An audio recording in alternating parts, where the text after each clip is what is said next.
They called it a miracle first, because miracles always arrive before consequences. Hope always runs faster than caution. When the first patient stood up from wheelchairs, when the blind opened their eyes, and tumors shrank like they were ashamed to exist, nobody wanted to hear the word infection. Nobody dared to call it a virus. They called it the cure, with a capital C. It was broadcast on every channel, printed on banners, tattooed on our faith itself. I remember watching the announcement from a hospital corridor that smelled of antiseptic and prayer. I watched doctors cry on camera as they explained how this pathogen rewrote damaged cells, repaired spinal cords, reversed autoimmune diseases, and purged cancer. It did what medicine had failed to do for centuries. My sister gripped my hand so hard it hurt when they said paralysis was no longer permanent. She hadn't felt her legs in 8 years. 2 weeks after she got the injection, she stood up. She was laughing and sobbing at the same time, and in that moment, the world ended quietly without anyone noticing. No one was watching her eyes. No one was listening to the way her voice flattened when she thanked the nurse. No one noticed that she didn't hug me back, because empathy doesn't disappear with a scream. It fades, gently, politely, like a social skill you just stop practicing. The cure spread faster than belief. Governments fast-tracked it. Corporations branded it. Black markets sold diluted versions to the desperate. For a while, everything got better. Amputees regrew fingers, scars vanished, chronic pain dissolved. People who had lived their lives in broken bodies suddenly moved like they were borrowed from better futures. Society collectively decided that whatever the side effects were, they were worth it. What's a little emotional numbness compared to walking again? Compared to a child not dying? And that's how it took hold. Not through force, but through consent, through gratitude, through the human willingness to trade tomorrow for today. The first warning signs were small, deniable. Recovered patients stopped reacting to bad news. They didn't cry when loved ones died. Their apologies sounded rehearsed. Lab tests showed reduced activity in the brain's empathy centers.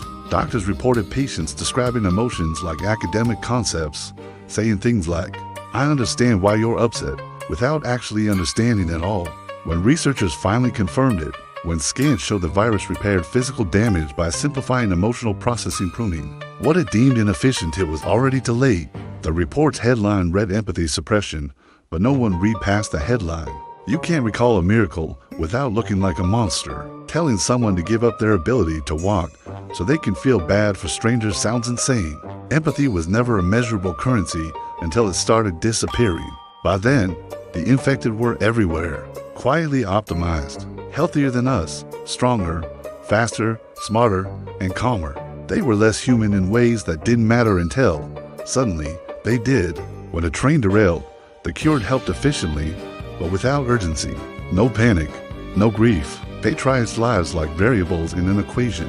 When a city flooded, they calculated evacuations based on resource preservation, not family units. When a child cried in the street, the cure just stepped around them, not cruelly, just indifferently. Crying no longer triggered anything inside them. The rest of us started calling them the clean, not because they were evil, but because they were untouched by our emotional mess. The clean didn't like that name, not because it offended them, but because it was inaccurate, and accuracy mattered more to them than feelings ever had. That's when the power shifted. Not with violence, but with competence. The clean made better leaders, better soldiers, better surgeons, better judges. They didn't hesitate, didn't freeze, didn't feel conflicted. Empathy slows decisions, and the cure had optimized it away. Elections started going their way. Corporations quietly preferred them. Militaries fast-tracked their enlistment. Who wouldn't want commanders who could order sacrifices without losing a single night's sleep? I watched my sister climb that ladder, from patient to policy advisor, in less than a year. I watched her speak calmly about acceptable loss thresholds while people applauded. I watched her look straight at me and say, "Your objections are emotionally biased." I knew then that the person I loved was gone, not dead, not replaced, just hollowed out where connection used to live.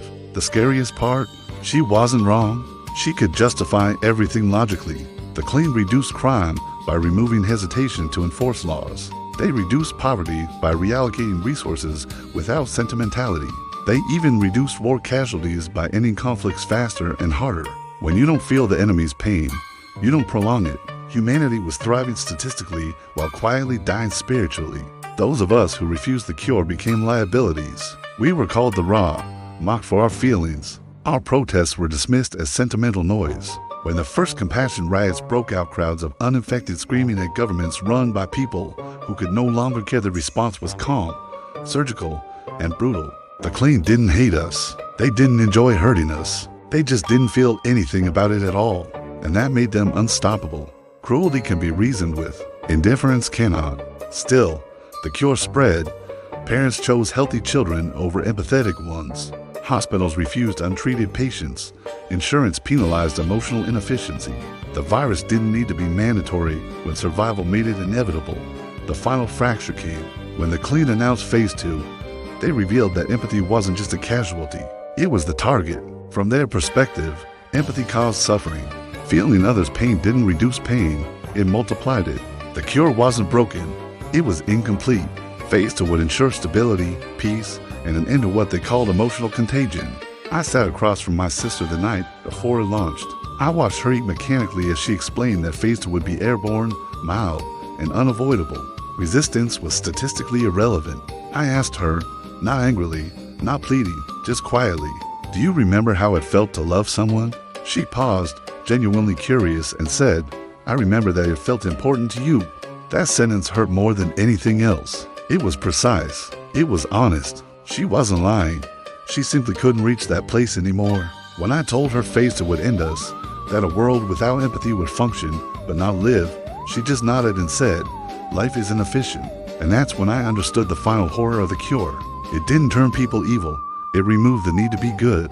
It didn't create monsters. It created systems. And systems don't feel remorse. Now, as phase 2 drifts invisibly through the air, as people cough once and feel louder, calmer, clearer, as news anchors smile serenely at tragedies that would have shattered them yesterday, I'm writing this, not as a warning, because warnings require someone to care. I'm writing this as a record, because records don't. Someday, a future intelligence might read this and understand that we traded empathy for health, connection for efficiency, suffering for silence, and that the world didn't end in fire or plague. It healed itself to death. Thanks for listening.